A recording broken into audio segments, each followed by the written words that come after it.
Soos julle al weet, ons is besig met 'n reeks, en die reeks se naam is Hoe lyk jou vrug? En dit is geskoor op die vrug van die Gees. So hier is ons tweede week, en volgende week maak ons dan klaar met hierdie reeks, en ons teksgedeelte is natuurlik die baie bekende Galasiërs 5 vers 22 en vers 23. Terwyl almal baie onthou asseblief ons spesiale gemeentevergadering die 15de Februarie, met die afloop van die diens, gaan ons 'n spesiale gemeentevergadering moet hê. Ons vra dat almal wat teenwoordig is, almal wat betrokke is by die gemeente teenwoordig sal wees, asseblief. 15de Februarie, direk na afloop van die diens. Goed. Galasiërs 5 vers 22. Voorlees, daarna gaan ons saam bid. Die vrug van die Gees daarteenoor is liefde, vreugde, vrede, geduld, vriendelikheid, goedhartigheid, getrouheid, nederigheid, selfbeheersing. Teen sulke dinge het die wet niks nie. Net tot sover. Kom ons maak die betoning, dat ons dit saam. Here, ons is dankbaar dat ons vanoggend, Here, kan erken en bely dat ons aanbid U, die lewende God, die enigste ware driemaal heilige God. Here, die wêreld leer daar is baie goed, en ons weet dat U woord, en ons glo onwrikbaar in die woord, dat U is die enigste God. Here, die Bybel leer vir ons, een Here, een geloof, een dood. En ons erken dit, en ons erken die gesag van die skrif.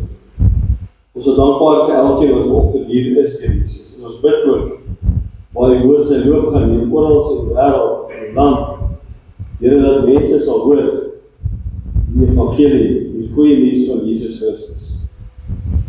En Here, ons is dankbaar dat U 'n genadige God is. Here, dat die toorn oor die mensdom nog nie ontvlam het, as ons sien hoe boos die wêreld is, waar die mense aanval en hoe sonde goed gepraat word. Here, hoe sonde selfs goed gekeer word.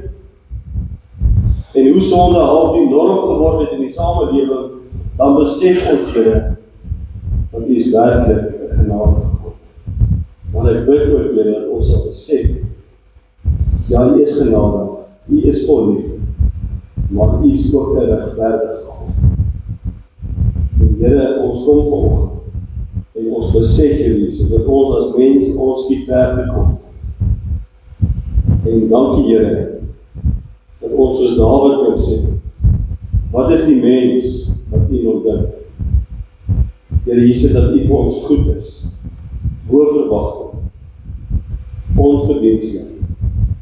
Kom U en U seën vir ons. Kom word verheerlik in hierdie diens.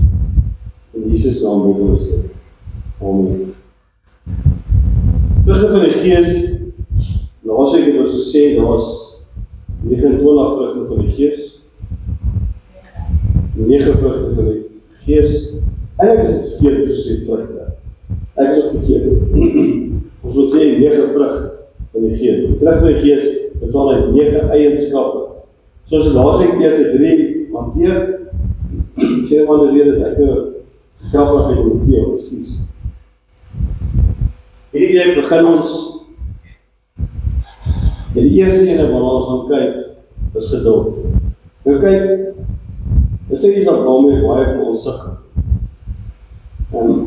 Romeine 2 vers 4, God is ryk in goedheid, verdraagsaamheid en geduld. Sê dit vir jou niks nie, besef jy nie dat God deur sy goedheid, besef jy nie dat God jou deur sy goedheid bekering wil lei. Jy sien, die Here is geduldig met ons as kinders, as sy kinders. En ek sê met respek dat God is nie wraakgierig. En baie mense het hierdie idee dat die Here Jesus is so streng en hy sê daar met 'n sweep met respek sê ek dit, en hy wil ons net karnuffel die hele tyd. Dis glad nie waar. God is geduldig. Hy is die bron van geduld. Ons het dit nou gelees. Maar ons weet ook, as 'n paar dinge in die wêreld waar jou geduld werklik getoets word. Ek het Kevin net 'n bietjie gepraat. Hy sê Kevin, ek het wat jy gesê, 2 dinge wat jou geduld toets. En liggawens. Ja, by hospitaal as jy moet wag, dit kan nog gelukkig geduld toets.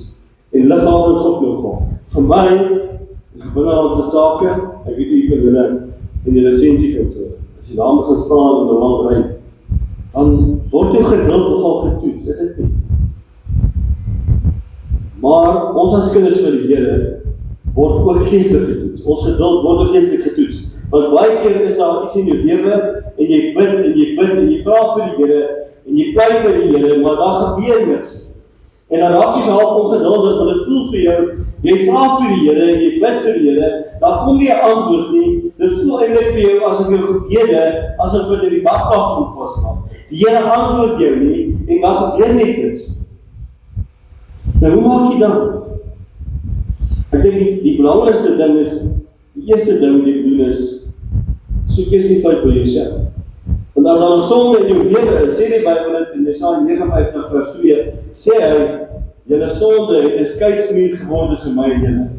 So as daar sonde in jou lewe is, dan weet jy mos nou, luister jy, ek moet hierdie sonde gaan bely voordat die Here my gaan vergewe.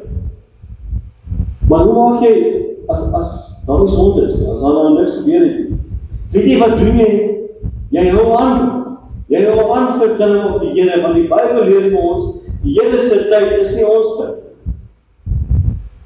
Jesaja 55 vers 8. My gedagtes is nie julle gedagtes nie. En julle optrede nie soos myne nie, sê die Here. Maar die Here se tyd is altyd perfek. Vir ons as mens is dit nie so. Vir ons as mens, wat onthou ons lewe in 'n kiswêreld, as ons vingertjies klap, dan moet die dinge gebeur. Ons wil dit nou hê. Ons soek die resultate nou. As ek nou nie nood is, dan wil ek nou al antwoord hê, want anders hierdie is te moeilik vir my. Maar ons moet leer om te wag op die Here. Psalm 27 vers 14, die ou vertaling sê die mooiste, wag op die Here, wees sterk, ja, wag op die Here. Dit daarmee sukkel ons, om te wag op die Here, op die Here se tyd. Jy sien, die volgende ding is, die Here Jesus is geduldig met ons. Ons almal doen sonde. Die Bybel leer dit, as ons sê dat jy nie sonde doen nie, dan is jy dit. Dan weet dit, staan in Johannes 1 vers 7. Ons almal doen sonde, maar die Here Jesus is geduldig met ons. En ons moet dankbaar wees vir dit, dat sy toorn nog nie in ons ontvlam het nie. Want eintlik as jy na die wêreld kyk, hoe boos die wêreld is, hoe sonde goed gepraat word, hoe sonde die norm is, en as jy teen dit praat, is daar eintlik so half, wat is fout met jou? Want die wêreld is in hierdie rigting, en jy is heeltemal, wat is fout met jou? Jy sien, ons as kinders van die Here, ons kan nie saam met die wêreld saamstem. Ons kan nie sonde goed praat nie. Ons kan nie sonde, ek wil amper sê, aanwakker of bemoedig of saamstem nie. Want die oomblik as jy saamstem, waarom wil jy geloof in die Jesus Christus?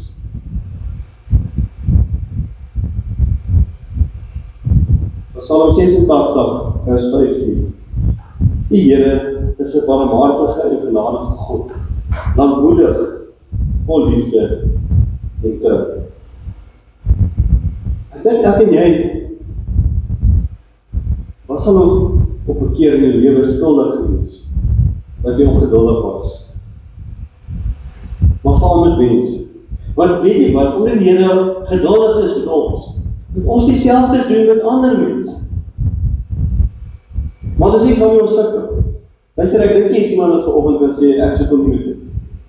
Ek was ook nooit ongeduldig met enigiemand gewees. En ek was almal skuldig daaraan. Maar die feit bly staan, as jy bely dat jy 'n kind van die Here is, dan moet jy geduldig wees. Al is dit hoe moeilik. Al voel dit vir jou, daardie persoon verdien dit nie. Want jy sien, as iemand die vrug van die Gees in jou lewe raak sien, dan kan jy 'n getuie wees vir die Here Jesus Christus. En dit is presies wat die Here wil hê. Ons moet die vrug dra, wat by die bekering was, nie dat ons sal goed lyk nie, maar dat ons lig sal laat skyn, dat die naam van die Here daardeur verheerlik sal word. Want dit gaan tog oor die Here Jesus, want niks anders nie. Efesiërs 4 vers 2. Wees altyd beskeie, vriendelik en geduldig en verdra mekaar in liefde. Man en vrou, julle moet mekaar verdra. Ons moet mekaar verdra. Want dit is nie so in die huwelik dat bestaan nie soos 'n volmaakte huwelik. Want geen mens is volmaak. Maar ek wil sê, manne, die van die lewe my al geleer het, jy moet jou vrou beter behandel, met meer respek, as enige iemand anders. Dit het 'n belofte vir God gemaak. Jy sal haar lief hê in alle tye. Vrou, dieselfde vir jou. Jy moet jou man lief hê en respekteer. Beter as enige iemand anders. Dis tyd keer hartseer om te sê hoe ons as manne, hoe ons collega's of jou vriende beter behandel as jou vrou. En andersom, hoe vrouens hulle vriendinne beter behandel as hulle mans. Dit hoort nie so. Luister nie, want jou vrou of jou man, so, ek wil amper sê, daar is niks beter as dit. Paulus het gesê, hy het 'n vrou gevind het, iets goeds gevind. Manne, jy moet die vrou voed en koester. Hoor mooi, nie voeder en koester nie. Voed en koester. Jy moet vir hulle goed wees. Ek kom nou my maar altyd toe ons getrouwd geraak het, ons seuns, ek en Lutie. En die ma van ons het altyd gesê, jy moet die vrou op die hande doen, dan sal sy jou voete soek. Ek wil weer verstaan wat dit beteken. En ek moet eerlik sê, ek sukkel. Ek sukkel baie keer my vrou op die hande doen, ek probeer. Ons almal sukkel. Maar moenie dat dit 'n verskoning vir jou wees nie. Wees geduldig met mekaar, want jou kinders, hulle leer van die huwelik by jou, by niemand anders nie. Hulle leer by ma en pa hoe ons konflik hanteer. Want as julle mekaar gaan vloek en skree, kan ek jou waarborg, die dag as jou kinders getrouwd is, gaan hulle dieselfde doen. Maar soos Engelse gesegde, monkey see, monkey do. Practice what you preach, hè? Makkelijk om te sê, neem ek het, jy moet ek doen, jy moet ek sê, dit is verkeerd. Dit is nie vir die Bybel leer. Wees geduldig met almal. Maar Jakobus help ons, hy geef ons mooi raad. Jakobus 1 vers 19.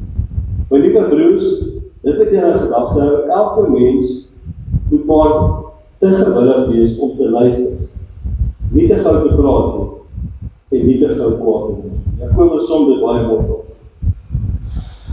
Wees stadig om te praat, en vinnig om te luister. Dit sal jou help met geduld.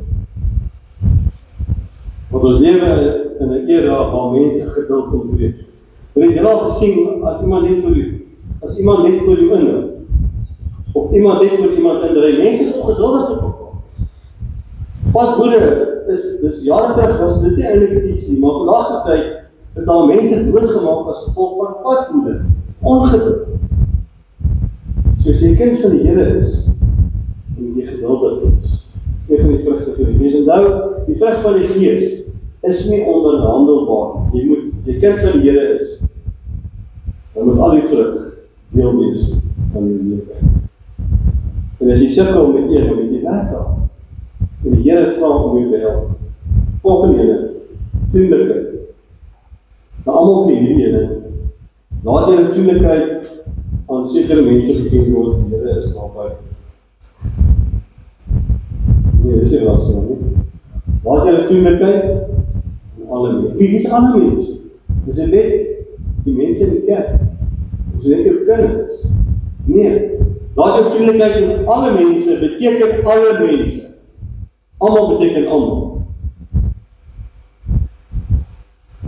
So hierdie vers leer vir ons nou eintlik, dat as jy kind van die Here is, moet alle mense jou vriendelikheid kan ervaar. Nou, dit is baie maklik om vriendelik te wees van die mense met wie jy omgee. Dis maklik. Dis maklik om vriendelik te wees met die mense wat met jou vriendelik is. Dis maklik. Maar die uitdaging kom met die mense waarvan jy nie baie hou nie, of die mense wat nie met jou vriendelik is nie. En baie mense sal sê, maar hoor hierso, As mense was aan my, wat rarig, hulle verdien nie eintlik vriendelikheid. Maar ek lees nie dat die Bybel sê, jy moet vriendelik wees net met die wat verdien. Verdien ek en jy enige iets van die Here af? Dis doen nie. Ons verdien niks van die Here af. So met ander woorde, daai gesindheid van ek sal met iemand vriendelik wees, net as hulle met my vriendelik is, dit hoort nie werkend van julle nie, dis 'n wêreldse siening. Vriendelikheid is deel van die vrug van die Gees. Ja, dis nie altyd maklik nie. Want as mense wat regtig moeilik is, wat bitter is, maar dis nie 'n verskoning nie. Hoor wat sê Spreuke vir ons. Spreuke 15 vers 1. 'n sagte antwoord wat die woede bedaar, 'n krenkende woord wat die woede ontvlam. Ek wil nou sê, en dit klink dalk, maar moenie 'n suurknop wees nie. Moenie 'n suurknop wees nie. Laat jou vriendelikheid aan alle mense bekend. Weet jy hoekom doen jy dit? Want jy gehoorsaam aan die Here wil wees, maar sodat die naam van die Here daardeur verheerlik sal word. Jy sien, dit gaan weer 'n keer, dit gaan nie oor jou nie. Dit gaan oor die Here Jesus, oor sy goedheid. So laat jou vriendelikheid aan alle mense bekend word. Al dink jy hulle verdien dit nie. Die Bybel sê, jy moet dit aan alle mense bewys. En ek wil volgens jou sê, laat jou vriendskap van so aard wees, dat mense gemaklik sal wees in jou geselskap.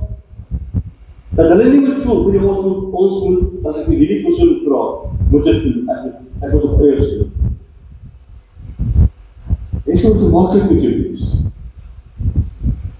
Maar hoekom? Want die liefde van Christus voor einde, die vriendelikheid van Christus, moet uit jou lewe uitstraal. Ons laaste punt, goedhartigheid. Jakobus 1 vers 17, elke goeie gawe van elke volmaakte geskenk kom van bo. Dit kom van die Vader wat die hemel ligte geskep het, maar wat self nie soos hulle verander of verduister het. Die Bybel is duidelik, die God wat ons aanbid is 'n goeie God. Die Bybel leer intedeel vir ons, aan sy goedheid is daar nie einde. Nou, goedhartigheid beteken, nie net om 'n goeie hart te hê. Ja, want daar's baie mense daar buite wat goeie hart het, maar wat ongered is. Goedhartigheid beteken ook, dat jy ander mense se nood sal raak sien. En dat jy sy help waar jy kan. En jy skop nie 'n baie daaroor op nie. Maar jy sien as mense wat baie graag ander mense wil help, maar hulle doen dit vir die verkeerde redes. Hulle doen dit sodat ander mense sal sê, hoorie, het jy gesien wat hulle is? Hy is nou 'n goeie mens. Ja, wil sê die linkerhand moet nie weet wat die regter moet doen. Goedhartigheid beteken, ek wil vir mense goed wees. Want die liefde van Christus dring my. Ek doen dit vir geen ander rede nie. Ek doen dit nie om mense te beïnvloed. Ek doen dit om gehoorsaam te wees aan die Here. Wil die ek daardeur is ek ook 'n getuie, verkondig die evangelie, lewer die evangelie van Jesus Christus. Galasiërs 6 vers 9. Laat ons dan nie moeg word om goed te doen nie. Want as ons nie versnap nie, sal ons op die bestemde tyd ook die oes insamel. Moenie moeg word om goed te doen nie. Hou aan om goed te doen, maar hoor mooi, goeie werke red jou nie. Onthou mooi, vrug van die Gees is vir iemand wat klaar gered is. Want baie mense dink as jy goeie werke doen, dan sal jy in die hemel kom. Goeie werke red jou nie. Goeie werke is die resultaat van 'n kind van die Here. Dis deel van die vrug van die Gees. In Matteus 7 vers 12, ken ons almal ken die gesegde, doen aan ander wat jy aan jouself gedoen wil hê. Dis wat die Here vir ons maak. Dis in die Bybel. Ek wil weer doen, en ek wil afsluit met dit. Die vrug van die Gees gaan nie daaroor dat jou naam geëer sal word. Die vrug van die Gees gaan uitsluitlik daaroor dat jy sal doen wat die Here vir jou verwag. En dat die mense dit sal sien. En dat die naam van die Here daardeur verheerlik sal word. Want dit gaan tog oor die Here Jesus. Alles gaan altyd oor die Here Jesus Christus. Hy moet altyd sentraal in jou lewe wees. Jy moet alles doen asof jy dit doen vir die Here, nie vir mense. Nie om die guns van mense te doen. Dis waaroor die vrug van die Gees gaan. Het gaan altyd oor die Here Jesus, oor sy naam, oor sy eer. Dis waaroor dit gaan. Ek sit af op Psalm 100 vers 5. Want die Here is goed, want sy liefde is daar geen einde nie. Sy trou duur van geslag tot geslag. Ek weet 'n laaste ding doen. Daar sekere predikers daar buite wat vir jou sal sê, vrug van die Gees, soos geduld en vriendelikheid, dis soos 'n belegging wat jy maak. Jy weet as jy geld vat en jy belê in die bank, dan kry jy 'n bietjie rente terug. Dis hoe vrug van die Gees werk.